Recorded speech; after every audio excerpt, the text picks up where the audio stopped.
안녕하십니까. 저는 주금학 스케치의 저자이면서 수아진 산부인과의 원장으로 있는 김날수입니다. 오늘은 와인 꽁트와 주금학 스케치 편을 마치면서 이제 그 슬라이드 강좌를 마치면서 저의 그 마지막 정리를 이야기하려고 합니다. 이어서 와인 꽁트는 천지창조 후 와인이 만들어졌다는 그런 이야기를 가지고서 와인 꽁트를 이어나가겠습니다. 지금까지 저의 그 슬라이드 강좌를 이제 쭉 들어주신 분들에게 대단히 감사드리고, 앞으로 또 새로운 기획으로 주금학 스케치를 이어나가려고 합니다. 좀 더 이 주금학 스케치에 대한 많은 분들의 호응을 기대하면서 앞으로 더 좋은 주금학 스케치 강좌가 되도록 노력하겠습니다. 감사합니다. 오늘은 지금까지 슬라이드 강의를 하였던 와인 꽁트와 함께한 주금학 스케치의 마지막 편입니다. 오늘 이야기는 신은 죽었다 하는 그 니체의 이야기를 하려고 합니다. 프리드리히 니체의 저서에 자라투스트라는 이렇게 말했다 하는 책이 있습니다. 여기서 인간은 나약하고 불완전한 인간에 대한 회의가 깊어지면서 완전한 신과 천국이라는 것을 만들었다고 하였습니다. 그래서 인간은 자꾸 하늘이라는 것을 쳐다보며 자신들의 꿈을 기대하는 신과 천국으로 그려놓았는데, 삶의 의미를 자기 자신에게 찾지 못하는 그러한 것을 찾으려는 그런 노력과 용기가 없기 때문에 사람들은 신과 천국을 만들었다, 이렇게 본 것입니다. 자라투스트라에서 인간은 있는 그대로 자신을 받아들이고 긍정의 자세를 가지면서 웃음으로써 신의 역할을 극복할 수 있다고 보았습니다. 저희가 천국이라 하는 것에 대해서 많은 사람들은 수천 년간 고민하고 또 천국이 있다고 믿었기에 우리는 종교적으로나 아니면 그 가지고 있는 내적인 신앙심으로서 우리는 사후에 천국에 갈 수 있다는 그러한 기대로서 많은 노력을 한 것도 사실이고, 지금도 그 천국에 대한 갈망으로 많은 사람들은 믿음을 가지고 열심히 또 살아가는 것도 사실입니다. 그렇듯 천국은 분명 존재한다고 봅니다.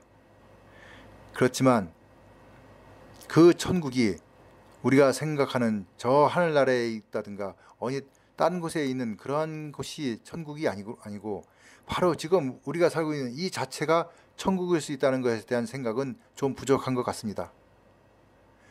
그래서 제가 주금학 그 스케치의 강의를 쭉 이어나갔던 것은, 우리가 너무 멀리서 모든 것을 이루려고 하는 것, 그리고 죽은 다음에 더 좋은 세상으로 가서 모든 걸 여기서 못한 것을 하겠다고 하는 그런 생각들이 많이 있다는 것을 보고, 그것보다는 현실에 또 현세에 좀 더 충실하고 여기에 만족하면서 천국을 지금 찾는 것이 더 좀 나은 방법이 아닐까, 이렇게 생각을 해서 이 강좌를 시작한 것도 하나의 이유라고 할 수 있습니다. 이렇듯 우리는 그 죽음에 대해서 두려워하기 때문에 천국을 만들었습니다. 그리고 진짜 죽음이란 무엇인가에 대해서 아직도 많은 이야기와 연구와 또는 어떤 가설들을 계속 세우고 있는데, 누구도 진짜 죽음은 알 수 없다고 저는 봅니다. 그렇지만 현재 우리 현실에서는 심정 또는 폐, 그 호흡이죠. 그리고 뇌의 기능 정지가 모두 있어야 진정한 죽음이라고 할 수 있다고 봅니다.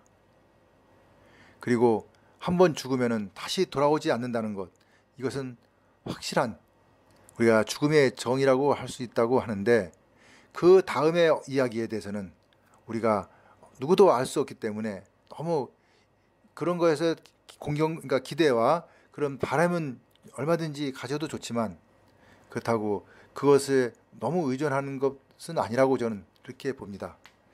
그래서 진짜 죽음이라는 것은 주위에 있는 사람들이 나 자신의 죽음에 대해서 인정하는 것, 그 자체가 진정한 죽음이 아닐까, 저는 이렇게 생각을 합니다.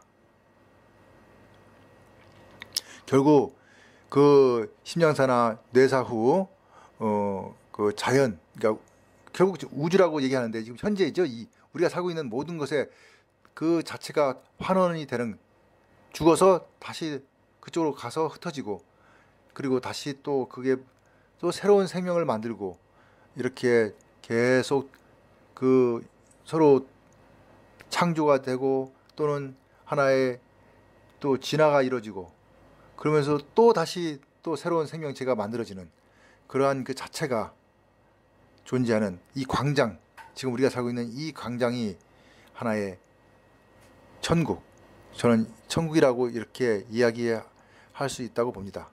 그래서 저의 이야기는 결코 죽음은 끝이 아닌 새로운 그러니까 열림으로 가는 광장이라고 저는 이야기하고 싶습니다. 이상으로 저의 죽음학 그 와인과 함께 했던 죽음학 스케치의 이야기를 이제 정리하려고 합니다. 저의 마지막 이야기는 우리 이곳이 항상 새로운 생명체가 생기고 또 죽고, 그러면서 또 다시 생기는 광장으로서의 천국이다 하는 이야기로 끝을 맺으려고 합니다. 그럼 그동안의 이야기를 많이 들어주신 여러분들에게 감사드리고 이상 마치도록 하겠습니다. 오늘 와인꽁트는 천지창조의 마지막 날 하느님이 인간을 만드시고 그리고 와인을 만들었다 하는 이야기입니다. 천지창조가 이루어진 이후 지구상에는 온갖 동식물들이 생겨났지만 그 중에서 이를 모두 이용하여 그 자신을 숭배하라는 하느님의 뜻대로 인간이 만들어집니다. 그런데 하나님이 창조하신 이 지구상에 생각하지 못한 현상이 발생합니다. 그것은 웅덩이에 그 과일이 떨어져서 자연 발효가 된 과일주, 즉 와인이 만들어진 것입니다. 먼저 동물들이 이 웅덩이에서 자연 발효된 와인을 먹고 매우 힘들어하면서 이런 그러니까 물 웅덩이를 피해 다녔지만, 대뇌가 잘 발달된 인간은 이 웅덩이의 물을 먹고는 새로운 환희라는 것을 느끼면서 전혀 경험하지 못했던 쾌감을 얻었습니다. 소뇌가 발달된 동물들은 알코올에 의해서 운동성 저하와 자신의 그 방어에 취약하여서 알코올을 거부합니다. 이거는 집에서 키우는 강아지에게 술을 먹이면 강아지가 이상 행동을 얼마나 심하게 하는지를 보면은 알 수 있습니다. 그러니 자연에는 그 알코올을 먹은 것은 생존이 어렵게 된다 하는 것을 보여주는 그런 모습이죠. 하지만 인간은 이를 극복하고 도리어 즐기는 방법을 찾습니다. 그래서인지 성경의 모든 구절에도 와인은 빠지지 않고 등장하고 인간사의 어려운 문제들을 와인으로 풀어가는 것 같습니다. 창세기 대홍수 시절 노아는 터키의 아르메니아 지역의 아라랏이라는 그 산맥에 정착하여 포도를 심기 시작하였고, 포도의 기원이 이것으로 알려진 것도 역사적인 사실이고, 또한 그 포도는 중동을 거쳐서 그리스와 로마로 전파되고 점점 전성기를 맞이하면서 로마의 확대를 통해서 지중해 정복으로 이어지면서 전 유럽에 포도나무가 확산이 되면서 그러니까 와인이 많이 만들어지기 시작한 겁니다. 어쨌든 노아는 그 창세기에서부터 이제 쭉 이어지는 그 이야기에 의하면은 그 힘든 노동의 대가를 와인으로 풀었고, 그 후 성경의 역사에서 빵과 포도주로 대변되는 많은 사건들이 나열되기도 합니다. 소돔과 고모라의 그 멸망 후 롯의 두 딸은 자손을 얻기 위해서 홀로 대신 아버지를 술에 취하게 하여서 동침함으로써 각자 그 두 아들 모압과 베남을 낳습니다. 지금으로 보면 이해가 안 되는 정말 황당한 사건이지만, 이 또한 하나님의 뜻이기에 성경에서는 나를 와인이라는 매개체를 나름 그 와인이라는 매개체를 이용하여 이러한 그 문제를 해결을 한 것 같습니다. 예수의 기적에서도 와인은 등장하고 마지막 가는 길에도 와인은 등장합니다. 그 예수님의 마지막 날, 그날 예수님은 와인을 제자들에게 주면서 이것은 죄를 씻어낼 나의 피이니 라고 말씀하셨죠.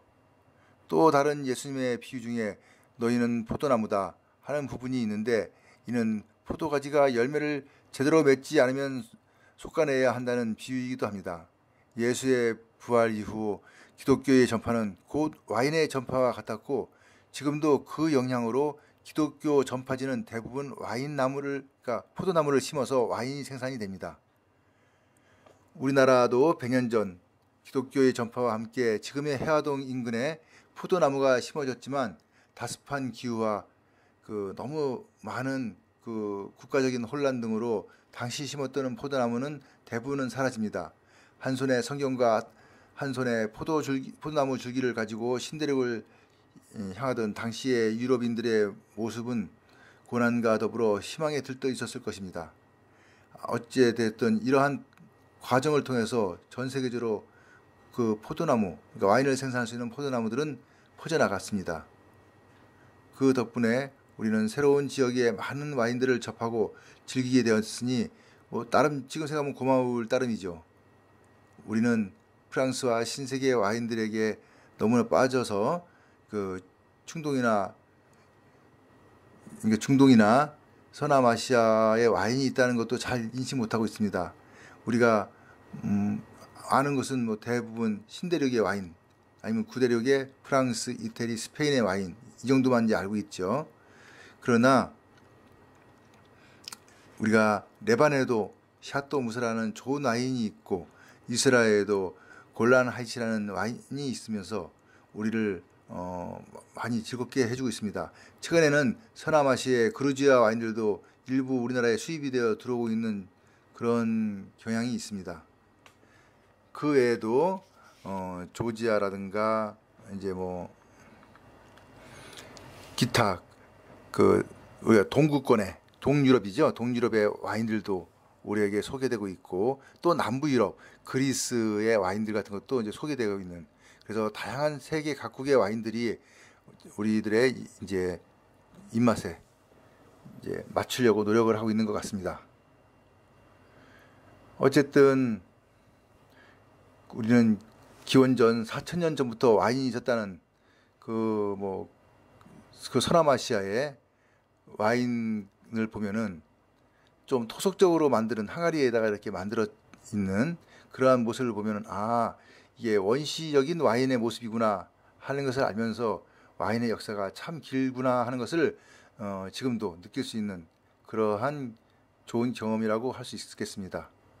어찌됐든 와인은 인류의 역사와 더불어 참 오랜 기간 함께 하였던 하나의 음식, 그러니까 식문화라 이렇게 볼 수 있습니다. 오늘은 와인의 기원적인 이야기에 대해서 이제 이야기를 드렸는데, 와인의 문화는 서양 음식에서는, 그러니까 서양의 문화에서는 항상 존재할 수 하였던 하나의 역사적인 그러한 배경이 있다는 것을 알려드리고 싶었습니다. 이상으로 저의 와인 꽁트를 마치겠습니다. 이상으로 저의 와인과 함께하는 와인 꽁트와 함께하는 주막 스케치의 그 마지막 편을 마치도록 하겠습니다. 그럼 다음에 다시 다른 주제로 여러분들과 만나기를 바라겠습니다. 감사합니다.